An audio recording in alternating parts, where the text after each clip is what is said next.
Hi friends, ನಮಸ್ತೆ. Welcome to Srishti's kitchen and tips. Friends, ಇವತ್ತಿನ ದಿನ ವಿಡಿಯೋದಲ್ಲಿ ನಿದ್ರಾಹೀನತೆ ಸಮಸ್ಯೆ ಇರೋರಿಗೆ ಬೆಸ್ಟ್ ಹೋಮ್ ರೆಮಿಡಿಯನ್ನು ತೋರಿಸ್ಕೊಡ್ತಾ ಇದ್ದೀನಿ. ಎಲ್ಲ ಮನೆಯಲ್ಲಿ, ನಮ್ಮ ಅಡುಗೆ ಮನೆಯಲ್ಲೇ ಸಿಗುವ ಪದಾರ್ಥಗಳಿಂದ ಈ ರೀತಿಯಾಗಿ ನಾವು ಮನೆಯಲ್ಲೇ ಹೋಮ್ ರೆಮಿಡಿ ಮಾಡ್ಕೋಬೋದು. ಯಾರಿಗೆಲ್ಲ ನಿದ್ರಾಹೀನತೆ ಸಮಸ್ಯೆ ಇದೆ ಅಂಥವರು ಈ ರೀತಿ ಮಾಡಿಕೊಂಡು ನೈಟ್ ಮಲಗುವ ಮುನ್ನ 1 ಗ್ಲಾಸ್ ಬಿಸಿ ಬಿಸಿ ಹಾಲು ಕುಡಿದ್ರೆ ಕ್ಷಣದಲ್ಲೇ ನೀವು ನಿದ್ರೆಗೆ ಜಾರ್ತೀರ. ಆದರೂ ಹೊಟ್ಟಿಗೆ ಮೈಕೈ ನೋವಿರ್ಬೋದು, ಸುಸ್ತಿರ್ಬೋದು, ಎಲ್ಲನೂ ಮಾಯ ಆಗುತ್ತೆ. ಹಾಗಿದ್ರೆ ಈ ಹೋಮ್ ರೆಮಿಡಿನ ನಾವು ಹೇಗೆ ಮಾಡ್ಕೋಬೇಕು, ಅದಕ್ಕೆ ಬೇಕಾಗಿರುವ ಇಂಗ್ರೀಡಿಯೆಂಟ್ಸ್ ಏನು, ಇವತ್ತಿನ ದಿನ ವಿಡಿಯೋದಲ್ಲಿ ನಾನು ನಿಮಗೆ ತೋರಿಸ್ಕೊಡ್ತೀನಿ. ವಿಡಿಯೋ ಸ್ಟಾರ್ಟಿಂಗ್ ಟು ಎಂಡಿಂಗ್ವರೆಗೂ ಸ್ಕಿಪ್ ಮಾಡ್ತೀರಾ ವಿಡಿಯೋನ ನೋಡಿ. ಅದಕ್ಕೂ ಮೊದಲು ಯಾರೆಲ್ಲ ಫಸ್ಟ್ ಟೈಮ್ ನನ್ನ ಚಾನಲ್ ನೋಡ್ತಿದ್ದೀರಾ, ಸಬ್ಸ್ಕ್ರೈಬ್ ಆಗೋದು ಮಾತ್ರ ಮರಿಬೇಡಿ. ಫ್ರೆಂಡ್ಸ್, ಈಗ ಇದಕ್ಕೆ ಬೇಕಾಗಿರೋದು ಸೋಂಪು, ಗಸಗಸೆ, ಕಲ್ಲು ಸಕ್ಕರೆ, ಒಣಕೊಬ್ಬರಿ.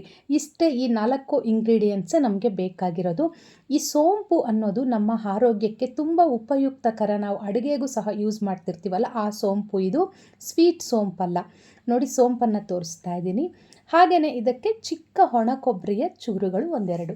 ಒಣ ಕೊಬ್ಬರಿ ಸಹ ಅಷ್ಟೇ ನಮ್ಮ ಮೂಳೆಗಳಿಗೆ ತುಂಬ ಬಲವನ್ನು ಕೊಡುತ್ತೆ. ಹಾಗೆ ಬಾಯಲ್ಲಿ ಎಲ್ಲ ಹುಣ್ಣಿದ್ರೆ ಅದಕ್ಕೆ ಒಳ್ಳೆ ರಾಮಬಾಣ ಇದು ಒಣ ಕೊಬ್ಬರಿ. ಈಗ ಸ್ವಲ್ಪ ಕಲ್ಲು ಸಕ್ಕರೆ, ಇದಕ್ಕೆ ಯೂಸ್ ಮಾಡೋದು ಸ್ವಲ್ಪನೇ, ನಾನಿಲ್ಲಿ ನಿಮಗೆ ಒಂದು ಬಟ್ಲಲ್ಲಿ ಹಾಕಿ ತೋರಿಸ್ತಾ ಇದ್ದೀನಿ. ನಂತರ ಇದಕ್ಕೆ ಬೇಕಾಗಿರೋದು ಗಸಗಸೆ ಅನ್ನೋದು ನಮಗೆ ನಿದ್ದೆ ಬರಲಿಕ್ಕೆ ತುಂಬ ಸಹಾಯಕಾರಿಯಾಗುತ್ತೆ. ನೀವು ಕೇಳಿರ್ಬೋದು, ಇವತ್ತು ಗಸಗಸೆ ಪಾಯಸ ಕುಡಿದ್ನಪ್ಪ, ನನಗಂತೂ ನಿದ್ದೆ ಚೆನ್ನಾಗಿ ಬಂತು ಅಂತ ಈ ಥರ ಕೇಳಿರ್ತೀರ. ಗಸಗಸೆ ನಮ್ಮ ದೇಹಕ್ಕೂ ಸಹ ತುಂಬ ಒಳ್ಳೆಯದು, ನಿದ್ದೆ ಬರಲಿಕ್ಕೂ ಸಹ ತುಂಬ ಸಹಾಯಕಾರಿ. ಈಗ ಈ ರೆಮಿಡಿನ ಮಾಡ್ಕೊಳ್ಳಿಕ್ಕೆ ಸ್ಟವ್ ಮೇಲೆ ಒಂದು ಪಾತ್ರೆ ಇಟ್ಟು ಒಂದು ಅರ್ಧ ಸ್ಪೂನಷ್ಟು ತುಪ್ಪವನ್ನು ಹಾಕಿದೆ. ತುಪ್ಪ ಕರಗಿದ ಮೇಲೆ ಇದಕ್ಕೆ 1 ಟೇಬಲ್ ಸ್ಪೂನಷ್ಟು ಗಸಗಸೆಯನ್ನು ಹಾಕ್ಕೊಂಡು ಜಸ್ಟ್ ಒಂದು 10-20 ಸೆಕೆಂಡ್ಗಳ ಕಾಲ ತುಪ್ಪದಲ್ಲಿ ಗಸಗಸೆಯನ್ನು ಫ್ರೈ ಮಾಡ್ಕೊಳ್ಳಿ. ಈ ರೀತಿ ಫ್ರೈ ಮಾಡ್ಕೊಂಡಿದ ನಂತರ ಈಗ ಇದಕ್ಕೆ ಹಾಲನ್ನು ಸೇರಿಸ್ಕೊಳ್ಳೋಣ. ನೀವು ಹಾಲು ಅಂದರೆ ಇಬ್ಬರಿಗೆ ಮಾಡ್ಕೊಳ್ತೀರಾ, 3ರಿಗೆ ಮಾಡ್ಕೊಳ್ತೀರಾ ನೋಡ್ಕೊಂಡು ಹಾಕ್ಕೊಳ್ಳಿ. ನಾನಿಲ್ಲಿ ಒಂದು 1/4 ಲೀಟ್ರಿಗಿಂತ ಹೆಚ್ಚಿಗೆ ಹಾಲನ್ನು ಇದಕ್ಕೆ ಸೇರಿಸ್ಕೊಳ್ತಿದ್ದೀನಿ. ನಾನು ಇಬ್ಬರಿಗೆ ಆಗೋಷ್ಟು ಮಾಡ್ತಾಯಿದ್ದೀನಿ. ಈಗ ಗಸಗಸೆ ಹಾಲು ಎಲ್ಲ ಚೆನ್ನಾಗಿ ಕುದಿ ಬರೋವರೆಗೂ ಚೆನ್ನಾಗಿ ಇದನ್ನು ಕುದಿಸ್ಕೊಳ್ಳಿ. ಒಂದು 5 ನಿಮಿಷಗಳ ಕಾಲ ಇದನ್ನು ಚೆನ್ನಾಗಿ ಕುದಿಸ್ಕೊಂಡ್ಮೇಲೆ ಈಗ ಇದಕ್ಕೆ ಸೋಂಪನ್ನು ಹಾಕ್ಕೊಳ್ಳೋಣ.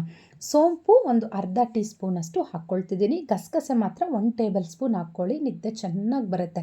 ನಂತರ ಒಣ ಕೊಬ್ಬರಿದು ಚಿಕ್ಕದೊಂದು ಪೀಸನ್ನು ಇದಕ್ಕೆ ಹಾಕ್ಕೊಳ್ಳಿ.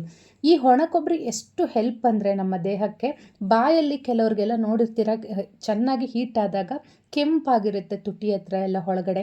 ಅಂಥ ಸಮಸ್ಯೆ ಇರೋರಿಗೂ ಸಹ ಈ ಒಣ ಕೊಬ್ಬರಿ ಅನ್ನೋದು ತುಂಬ ಹೆಲ್ಪ್ಫುಲ್ ಆಗುತ್ತೆ.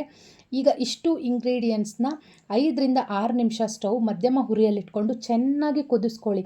ನಾವು ಎಷ್ಟು ಹಾಲು ಹಾಕಿದ್ವೋ ಅದರ ಅರ್ಧ ಭಾಗ ಬರೋ ಅಷ್ಟು ಇದನ್ನು ಕುದಿಸ್ಕೋಬೇಕು. ಅಂದರೆ ಸುಮಾರು ಒಂದು 500 ml ನಾವು ಹಾಲು ಹಾಕಿದರೆ ಮಿನಿಮಮ್ ಅದು 1/4 ಲೀಟ್ರ್ ಆಗೋಷ್ಟು ಕುದಿಬೇಕು. ಅಲ್ಲಿವರೆಗೂ ಇದನ್ನು ಈ ರೀತಿ ಚೆನ್ನಾಗಿ ಕುದಿಸ್ಕೊಂಡು ಸ್ವಲ್ಪ ಕಲ್ಲು ಸಕ್ಕರೆಯನ್ನು ಸೇರಿಸ್ಕೊಳ್ಳಿ.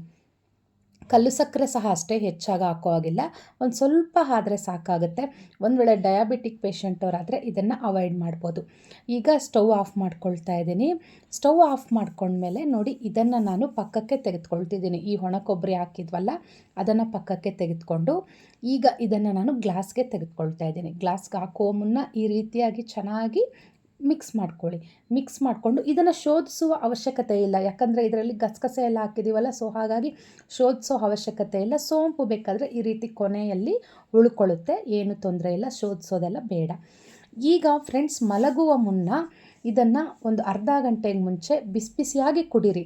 ಇದನ್ನು ತಣ್ಣಗೆ ಮಾಡ್ಕೊಂಡು ಕುಡಿಬೇಡಿ, ಬಿಸಿಯಾಗಿ ಕುಡಿದು ಈಗ ಇದರಲ್ಲಿ ನಾವು ಕುದಿಸಿದ್ವಲ್ಲ ಒಣ ಕೊಬ್ಬರಿ ಪೀಸು, ಮೊದಲಿಗೆ ಇದನ್ನು ತಿಂದು ಆನಂತರ 1 ಗ್ಲಾಸ್ ಹಾಲನ್ನು ಕುಡಿದ್ರೆ ನೀವು ಕ್ಷಣದಲ್ಲೇ ನಿದ್ರೆಗೆ ಜಾರ್ತೀರ. ನಿದ್ರೆಗೆ ಬೆಸ್ಟ್ ಹೋಮ್ ರೆಮಿಡಿ ಇದು.